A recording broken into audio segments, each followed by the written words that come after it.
양정대 논설위원회 정치데스크 코너입니다. 양 의원. 네, 안녕하세요. 안녕하세요.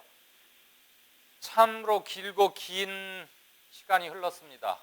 그동안 낭비한 시간과 정력만 해도 이렇게 아까울 정도인데 국회가 결국은 완전 정상화, 부분 정상화가 아니고 완전 정상화로 거의 가닥을 잡았다고 봐야죠, 지금은? 예, 오늘 예정했던 그 윤석열 총리의 시정연설이 열릴 예정이라고 하니까요. 네. 국회가 완전 정상화에 합의됐다 이렇게 봐도 무방할 것 같습니다. 예. 3월 임시국회 마지막 본회의가 4월 5일이었던가요? 네. 그러니까 거의 80일 만에 지금 이제 오늘 본회의가 열리는 건데요. 여야 3당 원내대표들이 오늘 아까 오후에 이제 비공개 회동을 가졌었는데 그 자리에서 지난 20일부터 오는 7월 19일까지 한 달 회기로 6월 임시국회를 여는데 합의를 했고요. 의사 일정들도 다 지금 오늘 확정을 했습니다. 예. 그 발표문 보니까 이인영 더불어민주당 원내총무가 패스트트랙 추진 과정에서 지금에 이르기까지 오랜 시간 파행 사태를 반복하게 된 것에 깊은 유감을 표명한다 이랬던데 네네. 그 유감이나 사과를 해야 할 건 민주당 쪽이 아니라 패스트트랙은 4당이 합의를 해서 국회 선진화법에 따라서 한 거니까요. 네네. 자유한국당이 잘못했다고 해야 되는 거 아닙니까? 상식적으로 보면 그럴 텐데 예. 이 지금 상황에서 보면 사실 여당 국정 운영을 책임지고 있는 여당이 아무래도 자유한국당에게 이 등원의 명분을 어쨌든 조금이라도 좀 내어주고 열어주는 게 어떻게 보면 정치적으로는 조금 더 좀 뭐랄까요, 그 포용적인 모습을 보여주는 게 지금은 필요한 시점인 것 같고요. 예. 그 점에서 보면 이인영 원내대표의 방금 인용하셨던 그 발언은 굉장히 좀 정치적으로 의미가 있는 그런 언급이다 이렇게 말씀을 드릴 수 있을 것 같습니다. 실제로 지금 오늘 여야 3당이 합의한 내용들 중에 아마 가장 관심사는 아무래도 이제 그 패스트트랙 신속 처리안 건으로 올랐었던 법안들 처리 문제일 텐데요. 그렇죠. 일단 공직선거법 개정안 그리고 공수처 설치법 또 검경수사권 조정 관련법 이런 것들은 이 각 당의 안을 종합해서 논의한 후에 합의 정신에 따라 처리한다. 이렇게 지금 오늘 여야 3당 원내대표가 합의를 했었는데 이게 이제 4월 말에 그 자유한국당 빼고 이 여야 4당이 패스트트랙에 올릴 당시에 예. 민주당은 합의 처리에 노력한다 이런 주장을 했었고 한국당은 합의 처리한다 예. 이렇게 맞섰지 않습니까? 네네. 이게 어떻게 보면 좀 말장난 같긴 한데 오늘 여야 3당의 합의문의 문구를 보면 합의 정신에 따라 처리한다 이렇게 돼 있으니까 예. 어떻게 보면 여야가 조금씩 입장을 좀 상대방의 입장도 일부 반영을 해서 어쨌든 국회를 정상화하는 1차적인 목표를 위해서 이 조금씩 자기 주장을 양보했다 이렇게 볼 수 있을 것 같습니다. 지금 방금 양 의원께서 언급하신 합의 정신에 따라 처리한다. 그게 지금 여야 3당 원내대표가 낸 합의문의 두 번째 항인데 네네. 시청자들을 위해서 읽어드린다면 3당 교섭단체는 선거법, 공수처법, 검경수사권 조정법 등 패스트트랙에 올라간 법률안에 대해서는 각 당의 안을 종합한 후 합의 정신에 따라서 처리한다. 이 합의 정신에 따라서 처리한다라는 대목 가지고 나중에 또 싸우거나 깨지거나 그럴 가능성은 어떻게 보세요? 있죠. 분명히 있고요. 예. 나중에 가면 아마 자유한국당은 합의 정신 이게 핵심이다 이렇게 얘기를 할 거고 예. 더불어민주당을 포함한 나머지 당들은 합의 정신에 따라 처리한다. 여기에 방점이 있다. 이렇게 처리. 주장을 하겠죠. 예. 네네. 그러니까 이제 결국은 매번 많은 분들이 예상을 하는 것처럼 그리고 예. 그동안에 지적을 해왔던 것처럼 결국 이제 선거법이든 다른 공수처 관련법이든 이 패스트트랙에 올라 있는 법안들은 지금 현재 이제 법적인 절차 그러니까 법 개정의 과정을 이제 시작하는 것 이제 그런 의미이니까 어쨌든 그 기간 동안에 여야가 충분히 자기 의견을 내고 또 서로 조정할 것 조정하고 이제 이런 절차를 공론화 과정을 거쳐야 될 텐데 이 과정이 매끄럽지 않으면 결국은 말씀드렸던 대로 또 나중에 가면 이 시한이 임박해서 이 합의 정신에 따라 처리한다. 이 문구를 갖고 또 여야가 한번 힘겨루기를 할 텐데요. 어쨌든 지금 뭐 상황에서 보면 결국은 선거가 임박한 시점에 내년 총선이 임박한 시점에 이제 법안 처리가 이루어질 텐데 네. 그때 가면 이 앞에 총선이라는 것이 놓여 있기 때문에 여야 내부의 공천 상황이나 여러 복잡한 이제 정치적인 요소들이 가미가 될 수밖에 없을 텐데요. 예. 그래서 최대한 그 이전에라도 여야가 합의해서 처리할 수 있는 그런 상황이 되면 제일 좋고 정이 안 되더라도 이 여야 사당 특히 자유한국당은 제외하더라도 나머지 더불어민주당을 포함한 다른 정당들이 합의했던 패스트트랙에 올렸었던 그 대국민 약속을 반드시 지키는 게 필요할 것 같습니다. 예. 한국당이 여기서 더 복리 뭐 생각나는 단어가 있는데 좀 모아주다. 그걸 부리기는 조금 힘들어지긴 했지만 제가 그 말씀을 아까 왜 질문으로 드렸는고 하니 작년 12월 중인가 나경원 신임 원내대표가 정계특위에 대해서 즉 선거법 관련해서 네네.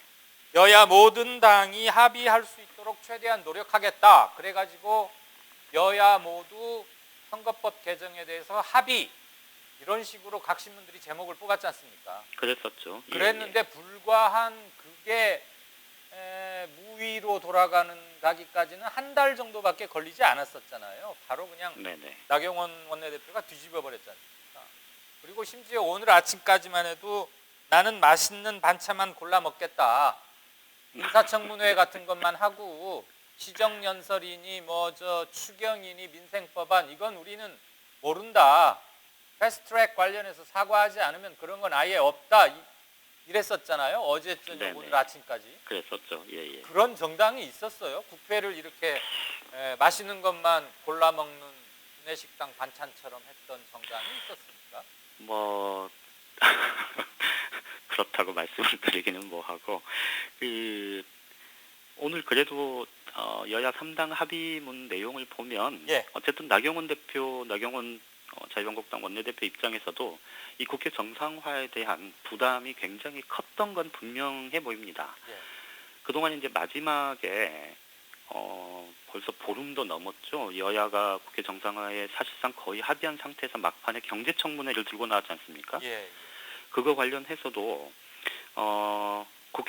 문희상 국회의장이 지난번에 이 경제 원탁 토론회를 제안을 한 게 있는데 이 문희상 의장이 주관하는 경제 원탁 토론회를 개최하는 걸로 일단 경제청문회 주장을 좀 가름을 한 상태고 했고요. 변경. 그리고 추가 경정 예산안 처리도 어쨌든 28일 날부터 본격적인 심사를 시작해서 7월 17일 날 본회의에서 처리하는 걸로 일단 이렇게 가닥을 잡은 걸 보면 아무래도 나경원 원내대표는 황교안 당대표하고는 좀 다르게 이 원내대표라는 그 직책 때문에 이 국회 정상화에 대한 부담은 어느 정도 있었던 건 분명한 것 같습니다. 역시 양정대 위원이 저보다 공조란 저보다 훨씬 속이 넓으시고 뜻이 깊으십니다. 이번 여야 그 3당 합의와 관련해서 예. 뭐 정치권에서는 이번 여야 국회 정상화의 가장 큰 공헌자가 황교안 자유한국당 대표다 이런 얘기가 좀 나오는 모양입니다. 뭔 소리입니까?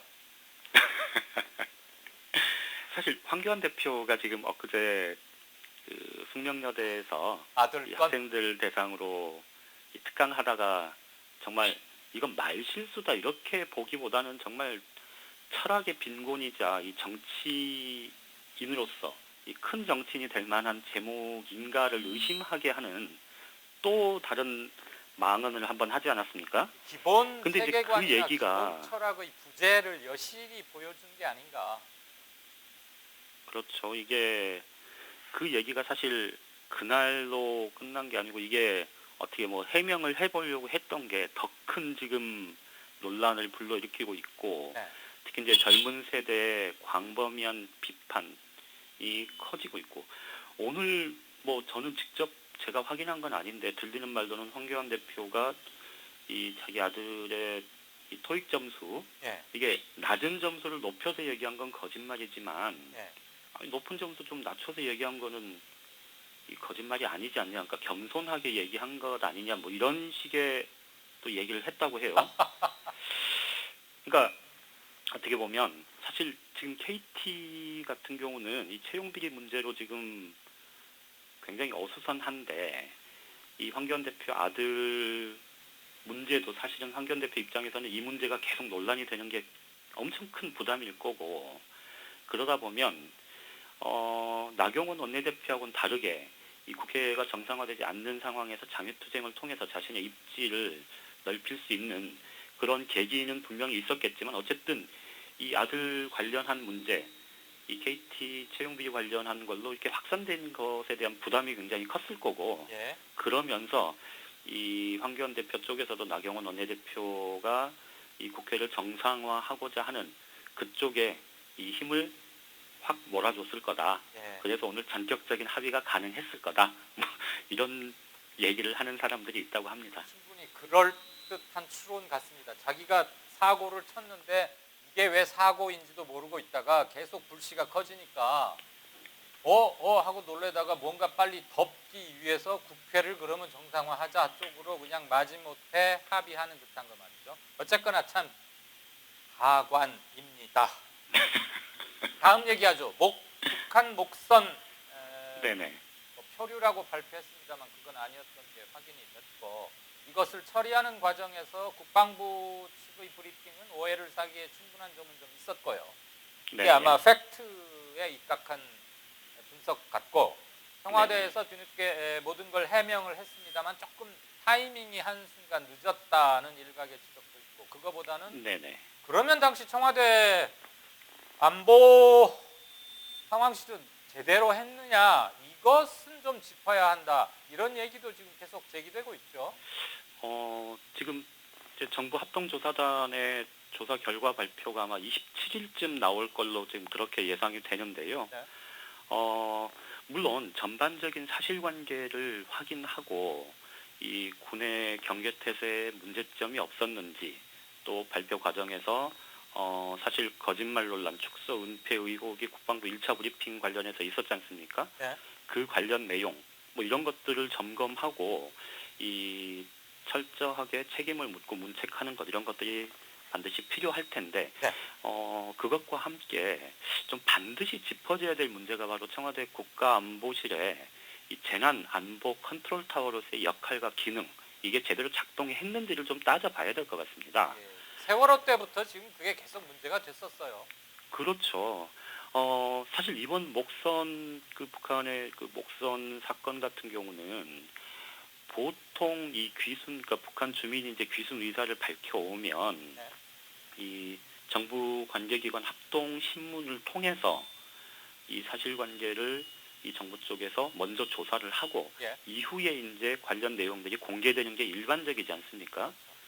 그런데 이제 이번 같은 경우는 그런 과정이 없이 이 우연한 상황으로 해서 이 관련 사실이 이제 공개가 됐고, 예.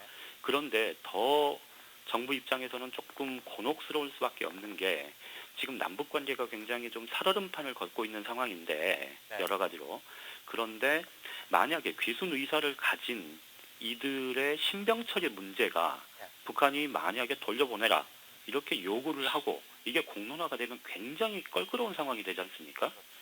그러니까 정부 입장에서는 굉장히 좀 곤혹스러운 상황이 될 수도 있어서 굉장히 조심스러웠을 거다, 이런 짐작은 충분히 할 수 있습니다만, 이 청와대 국가안보실 같은 경우에 재난 문제 그리고 국가안보 상황과 관련해서 컨트롤타워의 역할이 주어져 있다면, 바로 이런 점들 때문에 이번 목선 사건과 관련해서는 좀 더 철저하게 이 컨트롤타워로서의 기능과 역할을 했어야 되지 않나 싶습니다. 예.